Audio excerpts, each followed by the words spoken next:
Simple ഡിപ്പി കിച്ചണിലേക്ക് സ്വാഗതം. ഇന്ന് നമുക്ക് ചെമ്മീൻ പൊള്ളിച്ചത് ഉണ്ടാക്കാം. അത് എങ്ങനെ എന്ന് നോക്കാം. 1/2 കിലോ ചെമ്മീൻ, 1/4 ടീസ്പൂൺ മഞ്ഞൾപ്പൊടിയും 1/2 ടീസ്പൂൺ ഉപ്പും 1 ടീസ്പൂൺ മുളക് പൊടിയും ഒരു പകുതി പുളിനാരങ്ങ നീരും ചേർത്ത് അരമണിക്കൂർ നേരം വെച്ചതാണ്. ഇനി പാൻ വെച്ച് പാനിലേക്ക് കുറച്ച് ഓയിൽ ഒഴിച്ചു കൊടുത്ത് അതിലേക്ക് 2-3 ചെറിയ ചുവന്നുള്ളി മുറിച്ചത് ഇട്ട് കൊടുക്കാം.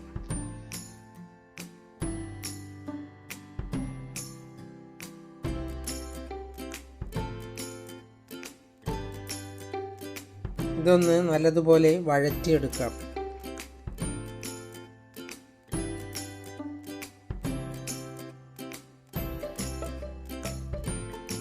ഇതൊന്ന് നല്ലതുപോലെ മൂത്ത് വരുമ്പോൾ ഇതിലേക്ക് 3 പച്ചമുളക് മുറിച്ചത് ഇട്ട് കൊടുക്കാം.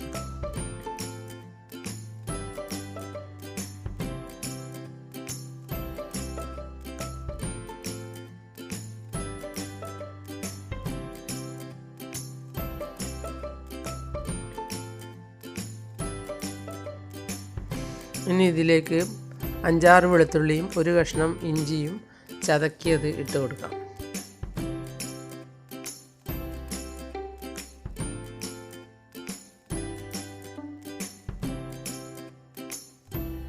അതൊന്ന് നല്ലതുപോലെ വഴറ്റിയെടുക്കണം. ഇനി ഇതിലേക്ക് 1 സവാള മുറിച്ചത് ഇട്ട് കൊടുക്കാം.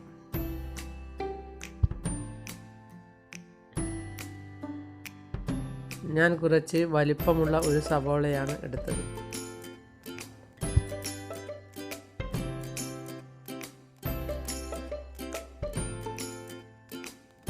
നിങ്ങളുടെ കൈവശത്തുള്ള ചെമ്മീനിനനുസരിച്ച് സവാള എടുക്കാവുന്നതാണ്.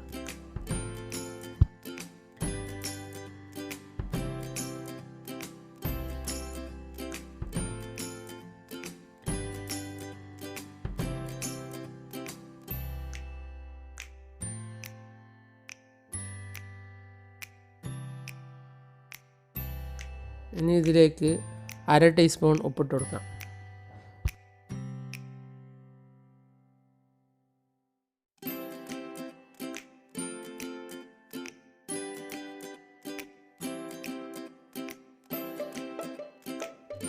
കാൽ ടീസ്പൂൺ മഞ്ഞൾപ്പൊടി ഇടാം.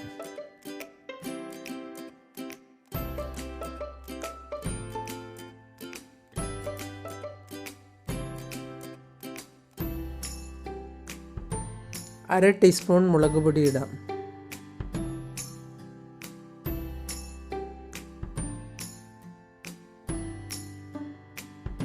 ഇതൊന്ന് നല്ലതുപോലെ ഇളക്കിയെടുക്കാം. പൊടികളുടെ പച്ചമണം മാറുന്നത് വരെ ഇളക്കിയെടുക്കാം.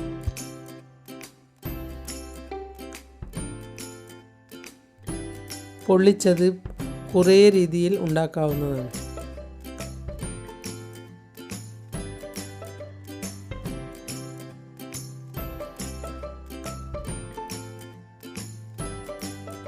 ഇനി ഈ മസാല മാറ്റിവെക്കാം. ചെമ്മീൻ ഫ്രൈ ചെയ്യാം. ആദ്യം ചെമ്മീൻ ഫ്രൈ ചെയ്ത് മാറ്റിവെച്ച് മസാല ഉണ്ടാക്കിയാലും മതി. 1 ടേബിൾ സ്പൂൺ ഓയിൽ ഒഴിച്ച് ഇതിലേക്ക് നേരത്തെ മസാല പുരട്ടി വെച്ച ചെമ്മീൻ ഇട്ട് കൊടുക്കാം.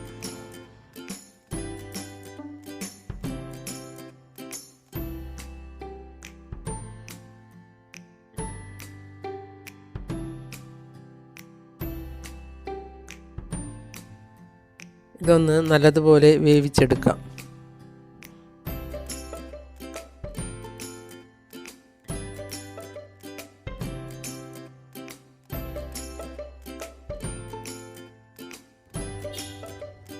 പൊള്ളിച്ചെടുക്കുന്നത് കൊണ്ട് അധികം വേവേണ്ടതില്ല.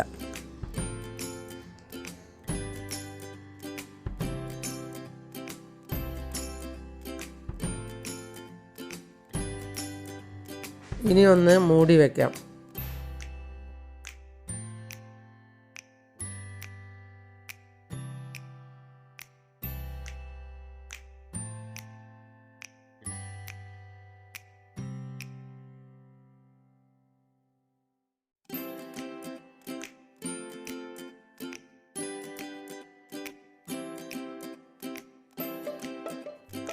മൂടി വയ്ക്കുന്നത് ആവിയിൽ കിടന്ന് വേവാൻ വേണ്ടിയാണ്.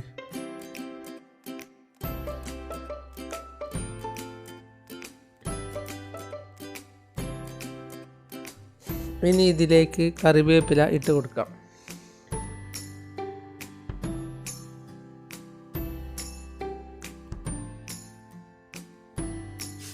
ചെമ്മീനിലുള്ള വെള്ളം വറ്റി വരുന്നത് വരെ ഇളക്കിയെടുക്കണം.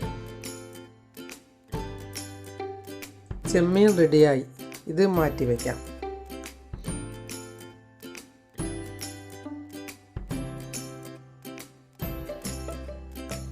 ഇനി നേരത്തെ ഉണ്ടാക്കിയ മസാല എടുക്കാം.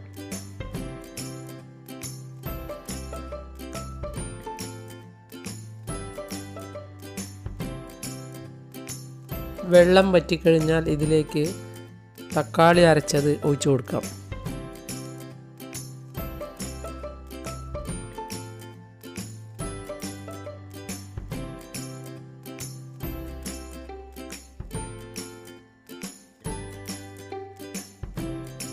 ഇതിലെ വെള്ളവും വറ്റുന്നത് വരെ ഇളക്കിയെടുക്കണം.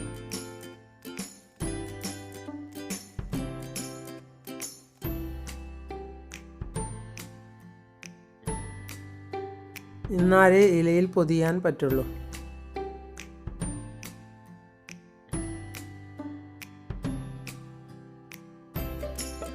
ഇനി നേരത്തെ വറുത്ത് വെച്ച ചെമ്മീൻ ഇതിലേക്ക് ഇട്ട് കൊടുക്കാം.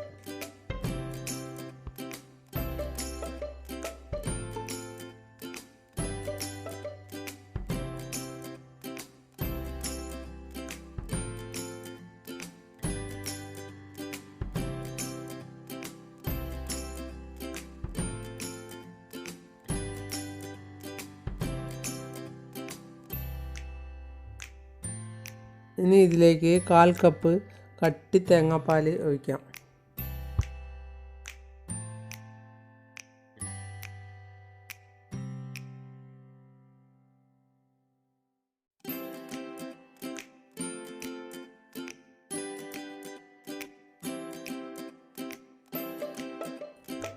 ആ വെള്ളവും വറ്റുന്നത് വരെ ഇളക്കിയെടുക്കണം.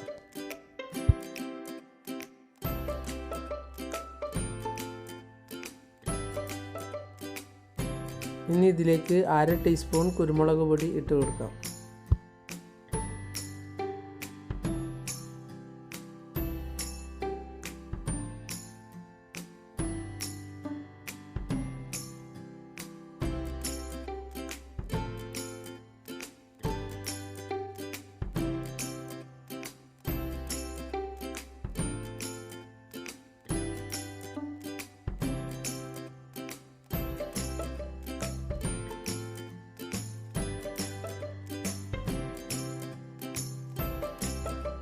ഇതിലേക്ക് കുറച്ച് കടുകും കറിവേപ്പിലയും വറുത്ത് ഇട്ട് കൊടുക്കാം.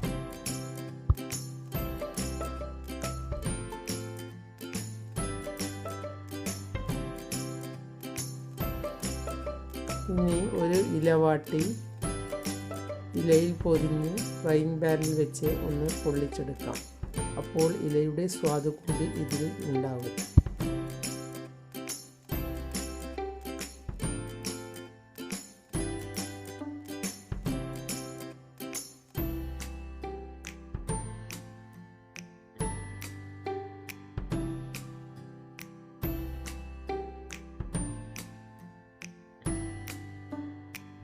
ഇത് ഒരു 3-4 മിനിറ്റ് നേരം വെച്ചാൽ ഇലയുടെ സ്വാദ് ശരിക്ക് ഇതിനുള്ളിൽ കലരും.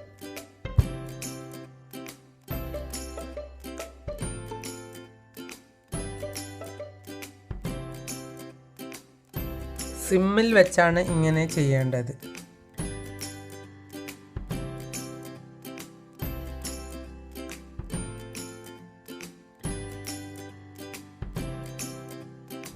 ഒന്ന് അമർത്തി കൊടുത്താൽ നല്ലതാണ്. പിന്നെ ഒന്നുകൂടി മൂടി വയ്ക്കാം.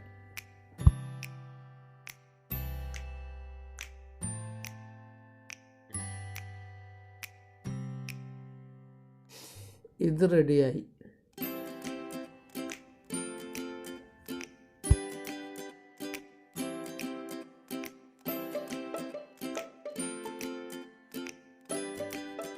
ഒന്ന് നിങ്ങളും മറക്കാതെ ഒന്ന് ഇങ്ങനെ ഉണ്ടാക്കി നോക്കണം. നിങ്ങൾ എൻ്റെ ചാനൽ സബ്സ്ക്രൈബ് ചെയ്തില്ലെങ്കിൽ സബ്സ്ക്രൈബ് ചെയ്യുക. ഞാൻ ഇടുന്ന പുതിയ വീഡിയോകൾ കാണാൻ ബെൽ ഐക്കൺ അമർത്തുക. എല്ലാവർക്കും എൻ്റെ വീഡിയോ ഇഷ്ടപ്പെട്ടെങ്കിൽ ലൈക്ക് ചെയ്യുക. കൂട്ടുകാരുമായി ഷെയർ ചെയ്യുക.